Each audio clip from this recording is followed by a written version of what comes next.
할렐루야. 하나님께서 오늘도 새 날을 주셨습니다. 오늘도 하나님의 말씀과 기도로 또 성령으로 충만한 복된 날이 되기를 간절히 소원합니다. 오늘 말씀은 시편 41편 말씀입니다. 오늘 제목은 긍휼히 여기는 자에게 복이 있습니다 라는 제목입니다. 우리 함께 따라하겠습니다. 긍휼히 여기는 자에게 복이 있습니다. 아멘. 오늘 시편은 다윗의 시편입니다. 인도자를 따라 부르는 노래입니다. 시편 41편은 다윗이 하나님의 도우심을 간절히 구했고 또 그 기도가 응답된 이후에 드리는 감사의 또 찬양 시입니다. 함께 찬양하는 성도들이 또 신앙과 믿음을 더욱더 굳건하게 만들어주는 그런 귀한 시편입니다. 다윗은 범죄함으로 인해서 질병으로 인하여 고통당했고 또 원수들의 비방 속에서 또 고통당했는데 그때 하나님께서 기도에 응답해 주셨고 또 하나님을 찬양하는 그런 고백이 담겨져 있습니다. 여러분, 시편은 총 150편으로 되어 있는데요, 그 중에 오늘 우리가 묵상하는 이 시편 41편은 1권, 첫 번째 책의 마지막입니다. 특이한 점은 시편 1편이 어떻게 시작되죠? 복 있는 자는 이렇게 시작되잖아요. 근데 이 41편도 1절에 보시면은 복이 있다 이렇게 말씀하고 있는 거죠. 그래서 처음도 복으로 시작하고 복 있는 사람으로 시작하고 시편의 이 첫 번째 책 1권도 복 있는 사람에 대해서 이렇게 끝나게 되어 있습니다. 그래서 우리는 이 시편이 누가 복이 있는 사람인지, 누가 복을 누리며 사는지 우리에게 지혜를 가르쳐주는 시편입니다. 우리 1절 말씀을 한번 보세요. 가난한 자를 보살피는 자에게 복이 있으며 재앙의 날에 여호와께서 그를 건지시리로다. 여러분, 누가 복이 있다고요? 가난한 자를 보살피는 자에게 복이 있다. 여러분, 가난한 자를 보살피는 자, 여러분 이걸 다른 표현으로 하면은 긍휼히 여기는 자에게 복이 있다 이렇게 말씀할 수 있는 거죠. 여러분, 긍휼히 여기는 자는 복이 있나니 어떤 복이 있다고 마태복음 5장 7절 산상순 예수님께서 말씀하셨죠. 긍휼히 여기는 자는 복이 있나니 저희가 긍휼히 여김을 받을 것이라. 가난한 자 연약한 자를 멸시하지 않고 그들에게 관심과 사랑과 자비와 긍휼을 베푸는 자에게 하나님께서 긍휼을 부어주신다고 말씀하고 있는 것입니다. 오늘 말씀을 다시 한번 시편 41편 1절에서 3절까지 말씀을 한번 읽어볼까요? 가난한 자를 보살피는 자에게 복이 있으며 재앙의 날에 여호와께서 그를 건지시려다. 여호와께서 그를 지키사 살게 하시리니 그가 이 세상에서 복을 받을 것이라. 주여 그를 그 원수들의 뜰에 맡기지 마소서.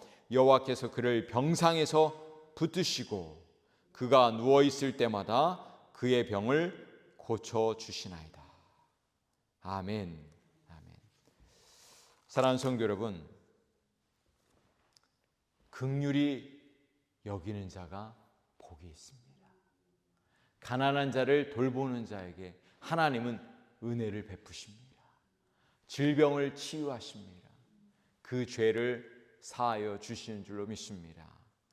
사랑하는 성도 여러분, 세상은 부자들에게 관심이 있어요. 부자들을 존경하고 그들의 이야기에 귀를 기울입니다. 세상 사람들은 부자들과 가까이 하고 싶어하고 부자들의 삶을 모방합니다. 하지만 성경은 곳곳에서 이것과 반대의 삶을 이야기합니다. 성경을 살펴보면 많은 부분들이 가난한 자에게 연약한 자들에게 관심을 갖고 있습니다. 예수님의 삶이 바로 그런 삶이 아니었습니까? 예수님은 이 땅에 오셔서 가난한 자들, 연약한 자들에게 자비와 긍휼을 베푸셨습니다. 약한 자, 아픈 자, 억눌린 자를 돌보셨습니다. 예수님은 이 땅에 오셔서 치유와 회복의 은혜를 베풀어 주셨습니다. 그들의 마음을 위로해 주셨습니다. 그들의 삶 가운데 함께 하셨습니다. 우리 하나님이신 예수님께서 직접 사랑을 보여주신 것입니다. 오늘 저와 여러분의 삶은 어떤 삶을 살고 계십니까? 우리도 예수님의 그 모습을 본받아서 예수님의 그 사랑을 실천해야 될 줄로 믿습니다. 자비와 긍휼을 우리는 실천해야 될 줄로 믿습니다. 그것이 바로 우리 하나님의 백성들의 해야 할 그런 의무인 것이죠. 저는 우리 교회가 허리케인으로 인하여 고통당하는 이웃들을 향해서 기도하고 또 물질을 베풀 수 있는 그런 교회가 되어서 얼마나 감사한지 몰라요. 선한 일에 앞장서는 우리 웨인즈빌 교회에 하나님께서 복을 부어주시지 않으시겠습니까? 우리 성도들을 건강을 지켜주시지 않으시겠습니까? 구원의 은혜를 부어주실 거라고 저는 분명하게 믿습니다. 오늘 말씀이 바로 복 있는 사람, 긍휼히 여기는 자에게 복을 부어주시겠다고 말씀하고 있는 것입니다. 여러분, 우리의 나라를 한번 생각해 보십시오. 우리의 조국 대한민국을 한번 생각해 보십시오. 우리의 조국 대한민국이 100년 전, 150년 전만 해도 가난하고 연약한 그런 나라였어요. 근데 이 미국과 캐나다와 영국과 수많은 선교사들이 우리 조선 땅에 와서 복음을 전했습니다. 목숨을 내걸고 복음을 전했습니다.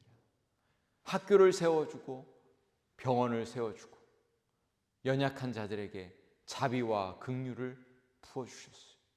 그들은 자신의 그 편안한 인생을 희생하면서까지 우리 조국 대한민국에 와서 하나님의 사랑을 증거한 것입니다. 그래서 우리나라가, 우리 조국 대한민국이 이렇게 잘 살게 되고 구원의 은혜를 누리게 된 것입니다. 여러분, 우리는 빚진 자의 심정으로 우리는 이 세상을 살아야 될 줄로 믿습니다. 우리 교회가, 우리 성도들이 구원의 은혜를 받은 하나님의 백성으로서 이 땅에 하나님의 사랑을 실천하고 자비와 긍휼을 베푸는 그런 복된 공동체, 하나님이 기뻐하시는 교회가 되어야 될 줄로 믿습니다. 오늘 말씀에 보면은 재앙의 날에 여호와께서 그를 건지시리로다. 여호와께서 그를 지키사 살게 하시리니 그가 이 세상에서 복을 받을 것이라. 이렇게 말씀하고 있습니다. 3절에도 여호와께서 그를 병상에서 붙드시고 그가 누워 있을 때마다 그의 병을 고쳐 주신다 말씀하고 있습니다. 4절 말씀에도 보면 내가 말하기를 여호와여 내게 은혜를 베푸소서 내가 주께 범죄하였사오니 나를 고치소서 하였나이다. 우리 하나님은 우리의 질병도 고치시고 우리의 죄악도 사하시는 하나님이신 줄로 믿습니다. 여러분, 의인에게도 역경과 고난은 언제든지 찾아올 수 있습니다. 뜻하지 않은 질병을 만날 수도 있습니다. 우리 주변을 보십시오. 누구보다 하나님을 사랑하고 또 신실하게 주님을 따르는 많은 사람들이 때로는 고통을 당할 때가 있습니다. 질병으로 인하여 고난을 당할 때가 있습니다. 복 있는 자도 피할 수 없는 길입니다. 그러나 우리 하나님은 복 있는 자에게 자비와 긍휼을 베푸신다고 말씀해 주시고 있는 것입니다. 치유와 회복의 은혜를 부어주시는 것입니다. 4절부터 10절은 병상에서 드리는 기도인데 그 내용을 보면 병 때문에 고통을 당하고 있을 때 갑작스럽게 등장한 원수들로 인해서 고통이 훨씬 더 커진다는 그런 내용을 담고 있습니다. 원수들은 다윗을 향하여 악담합니다. 원수들은 다윗이 하루속히 죽어서 이름을 잃어버리기를 바란다고 말하고 있는 거예요. 사람들은 다윗을 만나러 올 때 거짓을 말하고 수군거리고 마음속으로 다윗에게 가장 불쌍한 일이 생기기를 바란다고 이렇게 표현하고 있습니다. 심지어는 가장 친하고 믿을 만한 친구마저도 다윗에게 등을 돌렸습니다. 몸이 아픈 것도 모자라 주변에 많은 사람들이 그가 죽기를 기다리고 그에게 공격을 한 것이죠. 그러나 이러한 어려운 상황 속에서 다윗은 이렇게 고백합니다. 11절과 12절 말씀을 보세요. 내 원수가 나를 이기지 못하오니 주께서 나를 기뻐하시는 줄을 내가 알았나이다. 주께서 나를 온전한 중에 붙드시고 영원히 주 앞에 세우시나이다. 원수가 다윗을 이기지 못할 것이라고 말씀합니다. 하나님께서 그를 기쁘시게 여기고 사랑하시기 때문에 원수들이 다윗 앞에서 더 이상 큰 소리를 치지 못할 것이라고 말씀하고 있습니다. 뿐만 아니라 시인은 하나님께서 자신을 온전히 세워주실 것이라고 말씀하고 있습니다. 질병과 죄악과 원수로부터 완전하게 회복시켜 주실 것을 확신하면서 하나님 앞에 찬양과 고백을 드리고 있는 것입니다. 그렇습니다. 여러분, 의인은 하나님께서 반드시 지키시고 보호하시는 줄로 믿습니다. 특별히 긍휼히 여기는 자에게 하나님께서 복을 더하실 것입니다. 우리의 믿음을 굳건하게 하실 것입니다. 우리 하나님의 백성들이 이 땅을 살아갈 때 때로는 고난과 고통을 당할지라도 여러분, 우리 살아계신 하나님께서 저와 여러분을 지키실 것입니다. 우리 교회를 보호하실 것입니다. 끝까지 믿음으로 승리하는, 그리고 믿음으로 나아가는 우리 모든 성도들이 되시기를 우리 주님의 이름으로 간절히 축원드립니다. 기도하시겠습니다.